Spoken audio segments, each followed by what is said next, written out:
Hello everyone, today we will solve an example of cash book.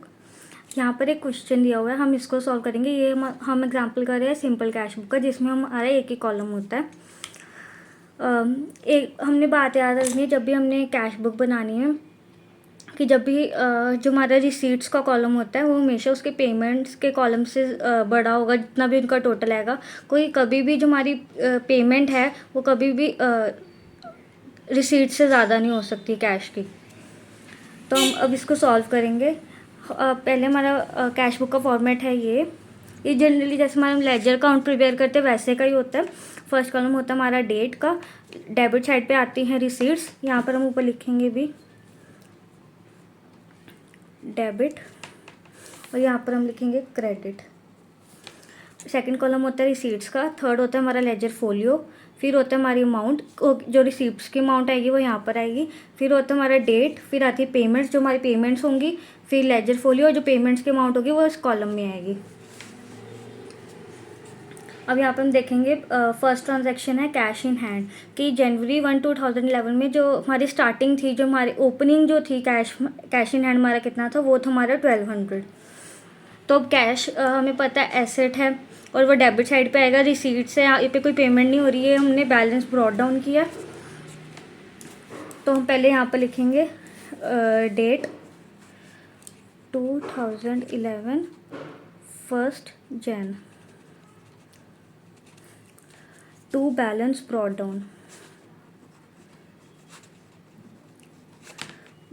Down कितने का है 1200।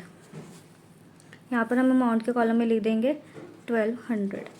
Next हमारी transaction हुई है 5 जनवरी को, that is received from Ram ₹300 कि राम हमारा कोई डेटर था, उससे हमें 300 की रिसीप्ट हुई है। अब हमें पैसे रिसीव हुए हैं तो हम रिसीट्स कॉलम में लिखेंगे। फिर हम लिखेंगे इधर 5 जनवरी को ये हमारी 5 जनवरी टू राम, क्योंकि राम से हमें पैसे मिले। जब हम जर्नल एंट्री भी पोस्ट करते हैं तो हमारे डेटर को हम डेबिट करते हैं, तो जो उनसे अकाउंट से डेबिट हो रहा है वही यहाँ पर आएगा टू राम 300। नेक्स्ट थी हमारी ट्रांजैक्शन पेड रेंट 7 जनवरी को ₹30 कि 7 जनवरी को हमने रेंट पे किया ₹30 का। अब यहाँ पे पेमेंट हुई है मतलब कैश गया, तो हम पेमेंट्स कॉलम में लिखेंगे 7 जनवरी को हुआ है बाय रेंट, क्योंकि रेंट पे गए तो रेंट अकाउंट का यहाँ पे हम नाम लिखेंगे 30। नेक्स्ट हमारी ट्रांजैक्शन हुई है सोल्ड गुड्स फॉर कैश 8 जनवरी को, दैट इज़ फॉर 300।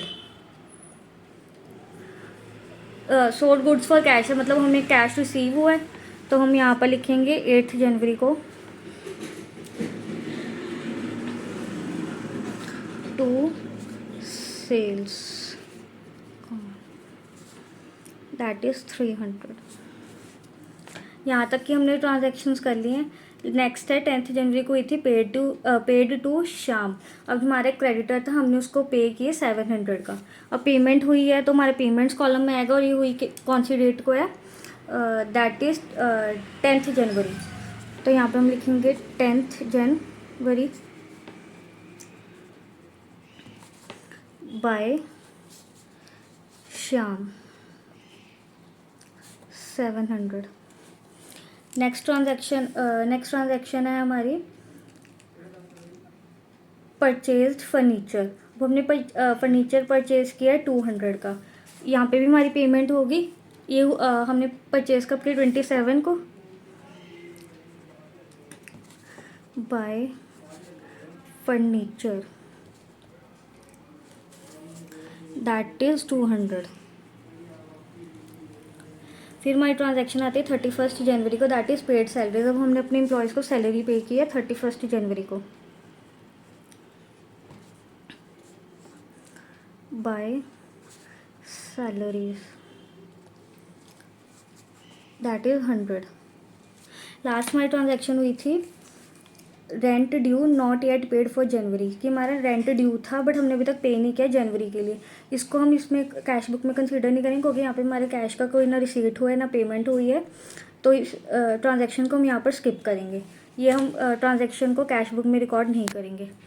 अब जो हमारे पास हमने नोट डाउन किया, अब हम इसका टोटल करेंगे। पहले हम रिसीट्स कॉलम का टोटल करेंगे, that is 1200 plus 600 that is 1800।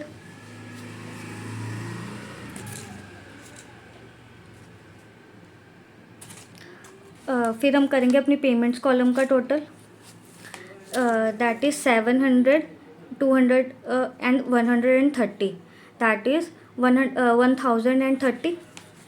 अब यहाँ पे हमें पता चल रहा है कि पेमेंट्स का जो टोटल है वो हमारी रिसीट से कम है। तो अब हमें पता है, जब हम लेजर्स को प्रिपेयर करते थे, कि जिसका भी टोटल ज़्यादा होता है वो पहले हम दोनों साइड्स पे लिख लेते हैं।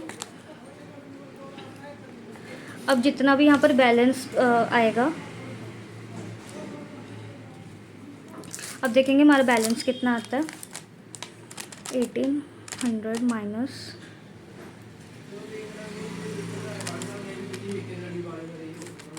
1000 minus 30 that is 770 by balance carry down that is 770।